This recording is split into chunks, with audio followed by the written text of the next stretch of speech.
사도행전 16장 6절부터 10절입니다. 사도행전 16장 6절부터 10절입니다.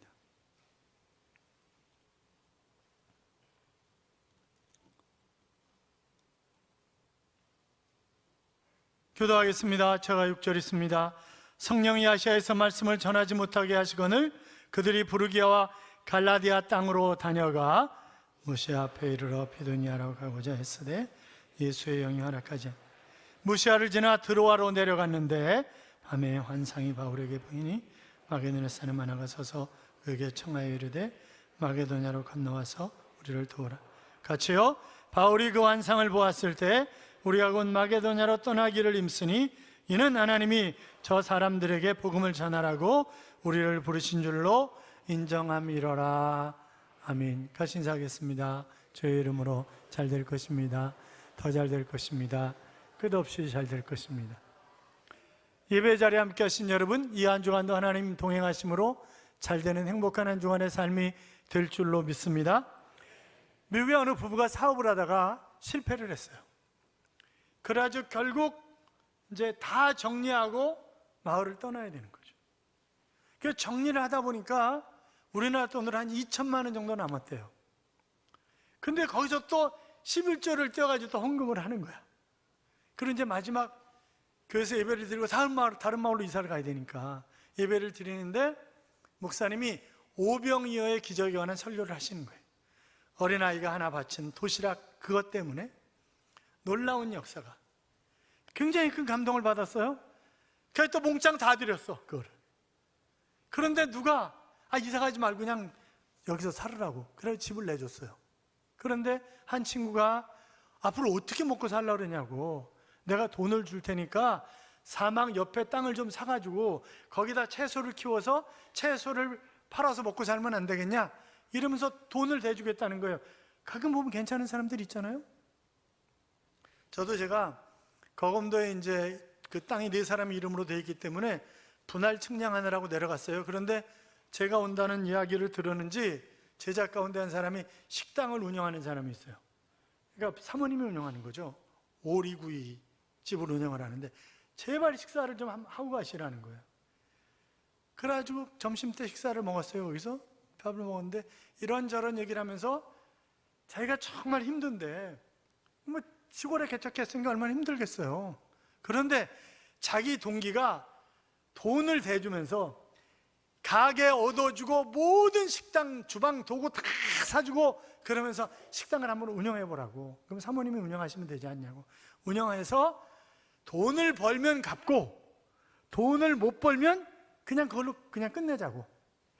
그런 사람도 있더라고요. 그 괜찮은 사람이 있어요. 이 괜찮은 친구였지. 그래서 땅을 샀어요. 그럼 이제 그 채소 농사를 짓고 이러면서 어쩌다 땅을 팠는데 물이 콱 솟아 나오는 거예요. 그게 온천수였어요. 대박 난 거죠. 그래가지고 땅을 어마어마한 돈으로 받고 팔아가지고 갑부가 된 거예요. 남이 갑부가 됐다니까 기분이 더 별로 안 좋구나. 거기가 어디냐? 팜스프링이에요. 거기가 팜스프링. 여러분, 우리가 하다 보면 실패할 수 있고 실수할 수 있고 길이 막힐 수도 있고 일이 잘 안 풀릴 때가 있어요. 그러나 그때 우리가 하나님을 더 의지하고 하나님 앞에 매달리면 그 하나님이 우리에게 길을 보여주실 줄로 믿습니다. 그러니까 하나님 의지하고 하는 거예요. 우리는 오늘 본문이 그런 얘기를 아주 잘 보여주고 있는 그런 본문이에요. 자, 6절 7절 봐요. 같이 읽어요. 성령이 아시아에서 말씀을 전하지 못하게 하시거늘 그들이 부르기아와 갈라디아 땅으로 다녀가 무시아 앞에 이르러 비두니아로 가고자 했으되 예수의 영이 허락하지 아니하시는지라. 아멘. 자, 바울은 지금 제2차 선교 여행을 1차 선교 여행하고 돌아와서 안디옥 교회에서 선교 보고를 했어요. 교인들이 굉장히 기뻐하고 하나님을 찬양하고 그랬어요. 그리고 이제 2차 선교 여행을 떠나려고 하는 거예요. 그런데 예수의 영이 허락지 아니하시는 자, 성령이 막았다는 거예요. 그쪽으로 가지 말라고. 여기 나오는 아시아는 우리가 사는 아시아를 얘기하는 게 아니에요. 이 튀르키예의 서쪽이, 그러니까 지중해 연안이 아시아야. 그리고 중부 지역이 갈라디아야. 또 아래쪽이 밤빌리아, 길리기아 이런 데가 또 남쪽이에요. 그러니까 이게 쭉 나눠져 있는, 그러니까 그 아시아를 얘기하는 거지 우리 쪽 아시아를 얘기하는 것은 결단코 아니다. 어떻든 바울은 이 아시아에서 복음을 전하기를 원했어요. 그런데 이 아시아는 주전 133년에 로마의 직할 지역이 되었습니다. 우리가 잘 아는 도시가 이 아시아에 있는데 에베소라고 하는 그런 도시예요. 자, 어떻든 바울은 제1차 선교 여행 때 들렸던 비시디아, 안디옥, 이고니온, 루스드라, 더베 이런 지역을 거치면서 아시아 전도를 염두에 뒀는데, 그런데 무슨 이유 때문에 그러는지 모르겠지만 예수의 영이 막으셨다고 하는 것입니다. 이유가 뭔지 모르죠. 왜? 성경이 이야기를 하고 있지 않으니까 우리 마음대로 추측할 수는 없는 거 아니겠어요? 여러분 생각해 보세요. 복음 전하는 일은 하나님이 가장 기뻐하시는 일이고 주님이 유언처럼 명령하신 그런 일입니다. 그런데 지금 선교하러 가는데 막으시는 거예요, 그거를. 주님께서 권장하신 일이고 명령하신 일인데 그런데도 성령이 막으셨다? 여러분 우리가 잘 생각을 해봐야 돼요. 누가 보더라도 이것이 선하고 다른 사람을 행복하게 할 수 있고 많은 사람을 구원할 수 있는 그런 일임에도 불구하고 하나님이 막으신다? 이유가 있다는 거예요. 여러 가지 이유가 있지만 하나는 하나님의 때가 아니라는 거예요.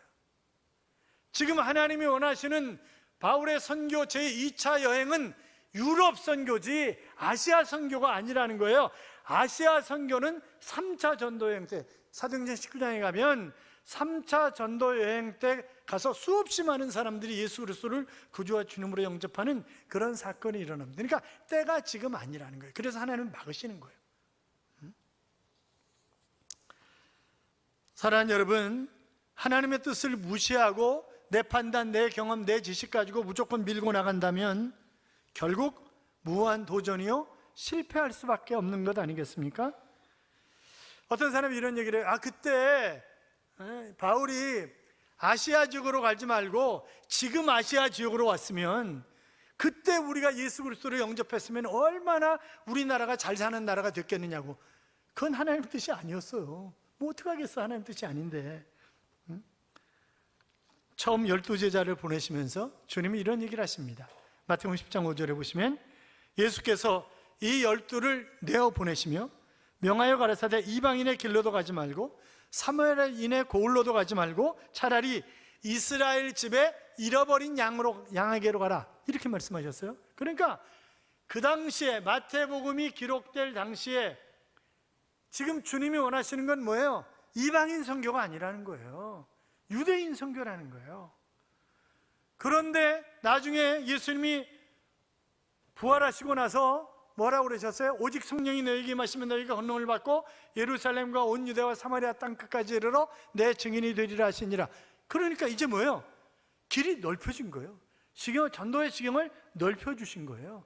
그래서 지금 이제 동양 선교에서 서양 선교로 옮겨가는 거예요. 오늘 우리가 하나님의 뜻을 따라 행동을 해야 하는 것입니다. 이것이 내 생각에 아무리 옳은 것 같지만 하나님의 때가 아닐 수 있기 때문에, 그러니까 어떤 때 보면 똑같은 얘기인데 하나님이 이렇게 하라고 주장하실 때도 있고 또 어떤 때는 이렇게 하라고 명령하실 때도 있어요. 그러니까 창세기 26장 2절에 보면 여호와께서 이사야에게 나타나 가라사대 애굽으로 내려가지 말고 내가 네게 지시한 땅으로 가라, 이렇게 말씀하셨어요. 그런데 창세기 46장 3절 이하에 보면 하나님이 가라사대 나는 하나님이라 내 아비의 하나님이니 애굽으로 내려가기를 두려워하지 말라, 내가 너와 함께 가리라. 아니, 이삭 때는 가지 말래, 그러더니 야곱 때는 가래. 내가 함께 한다, 그것도 내가 같이 가줄게, 이렇게 얘기를 하시는 거예요. 이삭은 안 가가지고 복을 받았고 야곱은 가서 복을 받은 거예요. 그러니까 때가 있는 거야. 이게 때가, 가야 할 때가 있고 가지 말아야 할 때가 있는 거죠.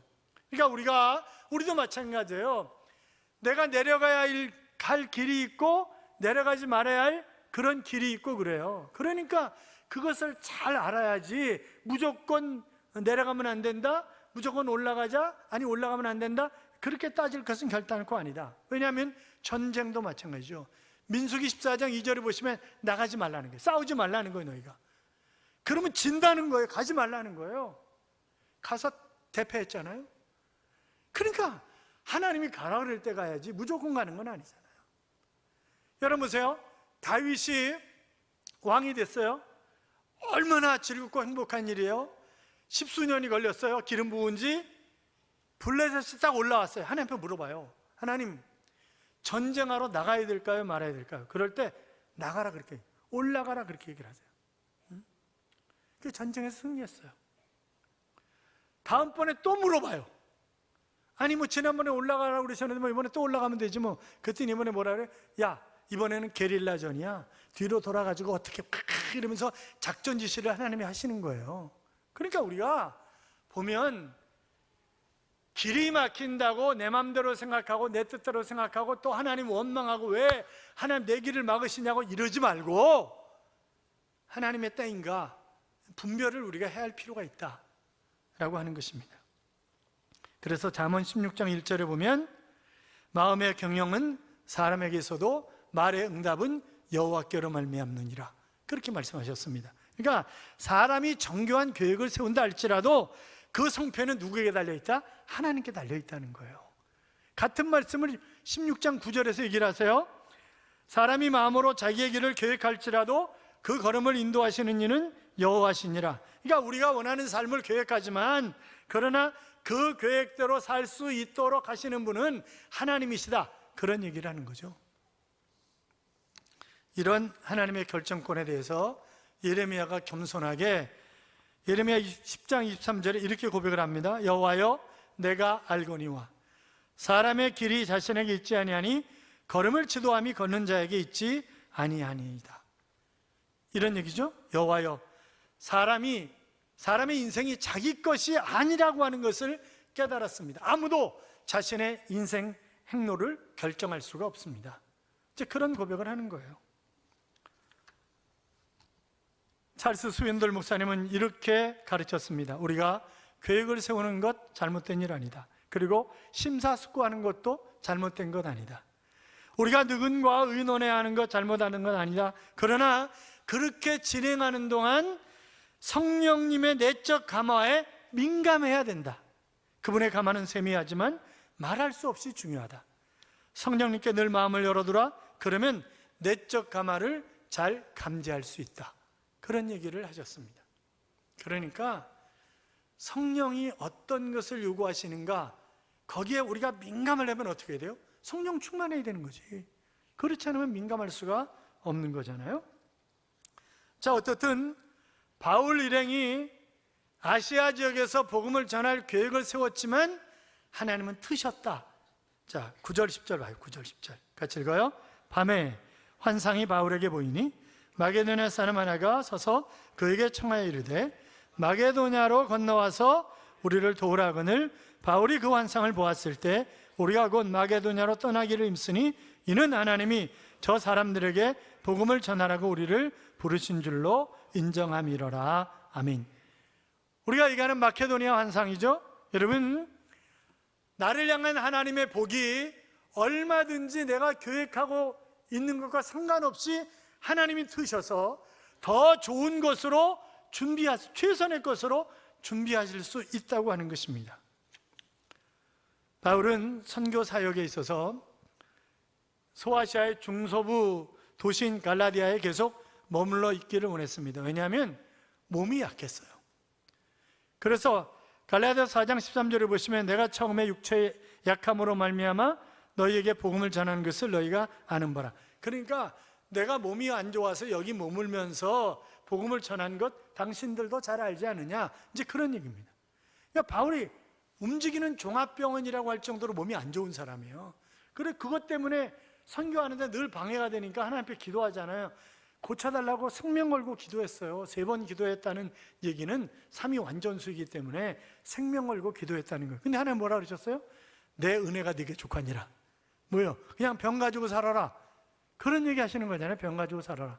그런데 하나님이 누구를 붙여줘요? 의사 누가를 붙여줘요. 의사 누가를. 그러니까 이 사람이 그 말라리아 병 때문에 여러 가지 질병에 걸렸어요. 간질, 안질, 뭐 치질 걸렸는지 안 걸렸는지 모르겠는데 하여튼 그래도 병을 많이 걸린 거예요. 우리가 왜 성경에 그가 간질 걸렸다 그런 얘기는 없지만, 간질이라고 추측하는 것은 여러분에게 여러 차례 말씀드렸잖아요. 옛날에 우리 어렸을 때는 길 가다가 간질 환자 많았어요. 그냥 두루나가지고 막 거품 막 흘리고 막 그런 사람들이 있었잖아요. 간질 환자들이죠. 그러니까 그 당시도 마찬가지니까 바울이 그냥 길바닥에 누워가지고 막 이러는, 그런데 당신들이 나에게 침뱉지 않았다는 거예요. 그 당시에 간질 걸린 것도 귀신 들렸다고 생각을 하는 거예요. 그래서 그 귀신이 나에게 옮겨올까 봐 침을 뱉는 거예요.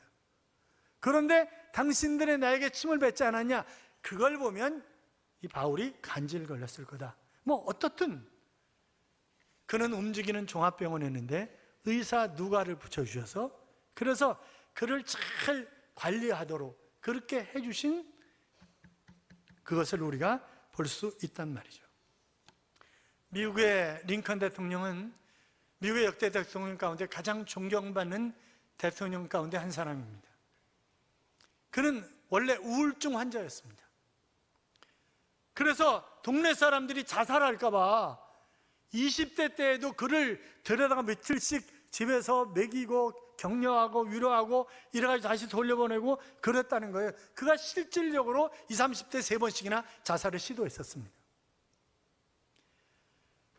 사업에 여러 번 실패했죠. 한 번 실패한 것 가지고 갚는데 17년이나 걸린 적도 있어요. 그러니까 뭐 또 선거에 나갔다가 맨날 떨어지잖아요. 나중에 그가 대통령이 되었습니다만 남북 전쟁을 할 때도 처음에 계속 실패했어요. 그런데 나중에 승리한 후에 전 국민들에게 이렇게 선포를 합니다. 여러분, 하나님은 난군 편도 아니고 북군 편도 아닙니다. 하나님은 단지 노예 제도를 원치 않으셨을 뿐입니다. 우리가 서로 적대시하고 그랬던 것을 하나님 앞에 회개합시다. 그래서 앞으로 9일 동안 금식하며 회개합시다. 그렇게 선포를 했습니다. 그가 나중에 정말 존경받는 그런 대통령으로 거의 은퇴하게 됐을 때 신문기자가 물었습니다. 카카, 어떻게 카카는 성공과 존경받는 삶을 살게 되셨습니까? 웃으면서 그가 하는 말이, 제가 실패를 많이 했기 때문에 그렇습니다. 저는 실패할 때마다 실패에 담겨진 하나님의 뜻을 배웠고 그것을 징검다리로 활용을 했습니다. 내가 실패할 때 끊임없이 사단은 내 귓전에다 대고 너 끝났어, 너 끝난 거야 이렇게 속삭였지만, 하나님은 제가 실패할 때마다 이번 실패를 거울 삼아서 더 큰 일에 도전하라 그렇게 명령을 하셨고, 나는 사단의 이야기보다 하나님의 세미한 음성에 귀를 기울였기 때문에 오늘 이 자리에 서 있는 것입니다. 이렇게 이야기를 했다는 거죠. 사랑하는 여러분, 하나님 때때로 우리를 실패를 통해서도 훈련시키십니다. 때로 우리의 길이 막힐 때 내 연약한 부분을 하나님이 다루시고 계시는구나, 나를 더 잘되게 최선의 길을 열어주시고 준비하시는구나, 나를 깨우쳐 주시는구나, 그렇게 생각해야 합니다. 잠언 3장 6절에 보시면 너는 범사의 그를 인정하라, 그리하면 내 길을 지도하리라, 그렇게 말씀하셨습니다. 뿐만이 아니라 하나님은 더 큰 비전을 우리에게 주시는 것입니다. 선교가 힘들다 보니까 바울의 선교 전략이 서북 쪽으로 바뀌었어요.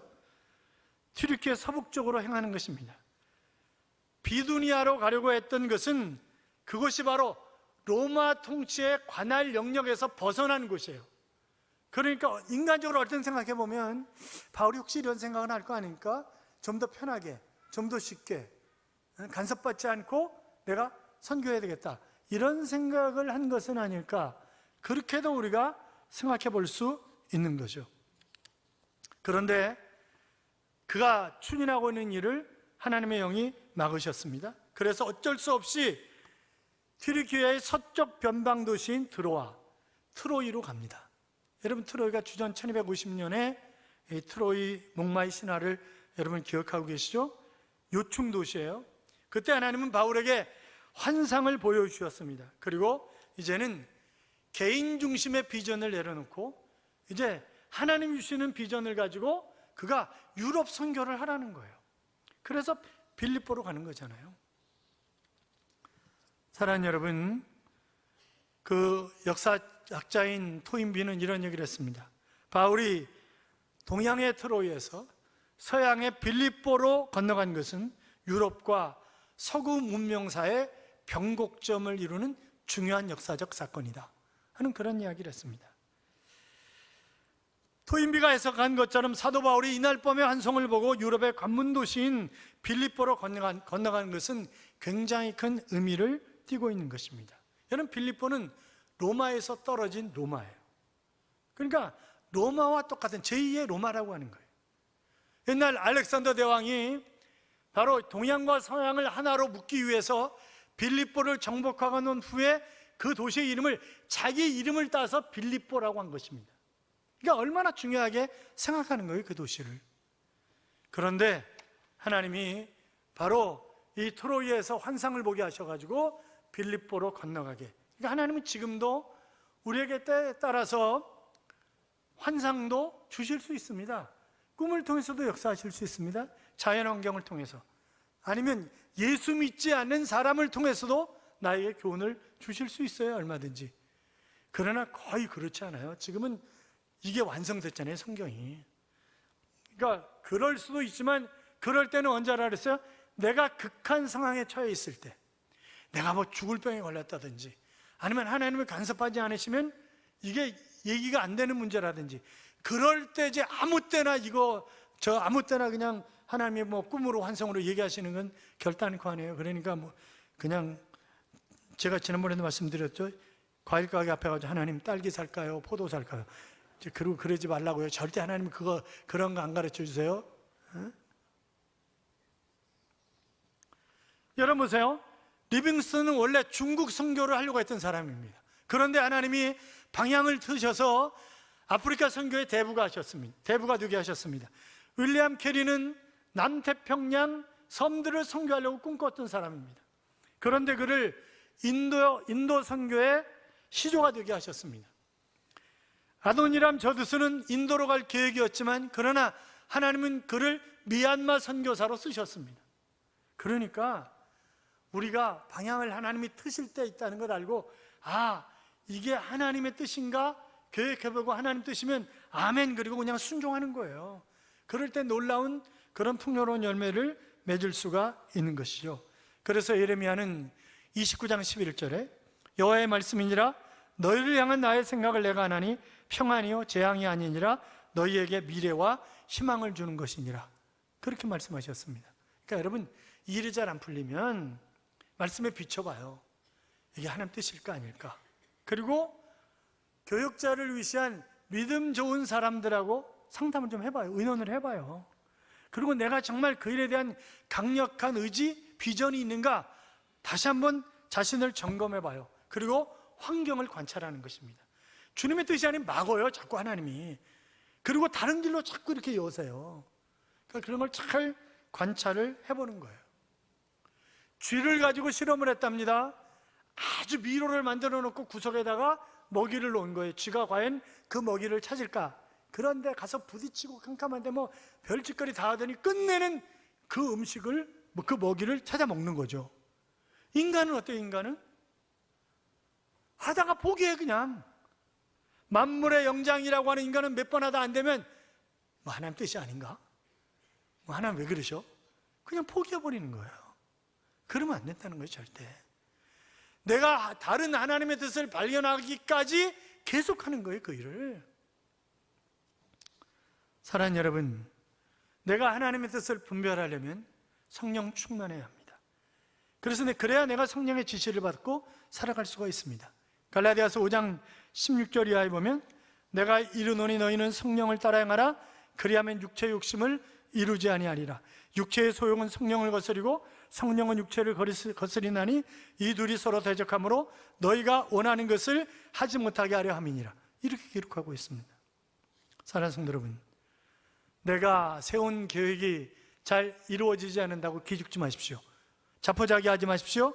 하나님은 최선의 것을 준비하시고 우리를 더 큰 미래로 인도하시는 것입니다. 이 한 주간도 나에게 최선의 길을, 더 큰 비전의 멋진 길로 인도하실 그 하나님과 동행하며 그 하나님을 찬양하는 그런 귀한 삶을 살아가시는 한 주간의 삶이 되시기를 주님의 이름으로 축원합니다. 축원합니다. 이런 찬양이 있습니다. 이제야 나는 알았죠. 주님의 그 사랑을, 우리를 위해 지신 십자가 사랑, 그 사랑 감사해. 이제야 나는 알았죠. 주님의 그 사랑을, 그 누구도 표현할 수 없는 놀라운 그 사랑을, 그 사랑을 표현할 자 누가 있을까? 그 사랑을 이해할 자 누가 있을까? 놀라운 사랑, 아름다운 사랑, 그 사랑 고백하리라 라고 하는 그런 찬양입니다. 하나님이 나를 사랑하신다는 사실을 믿으십니까? 믿으시면 크게 아멘. 아멘. 그렇습니다. 그 사람은 오늘도 내일도 우리가 하나님 앞에 가는 순간까지, 아니 영원 무궁토록 우리를 사랑하시는 그 하나님이십니다. 내가 그 하나님의 사랑을 알면 지금 길이 막혀 있어도 그러나 두려워하지 않습니다. 실망하지 않습니다. 좌절하지 않습니다. 왜? 궁극적으로 나에게 시온의 대로를 활짝 열어주실 것이기 때문에. 그 하나님을 의지하고 달려가는 삶이 되시기를 주님의 이름으로 축복합니다.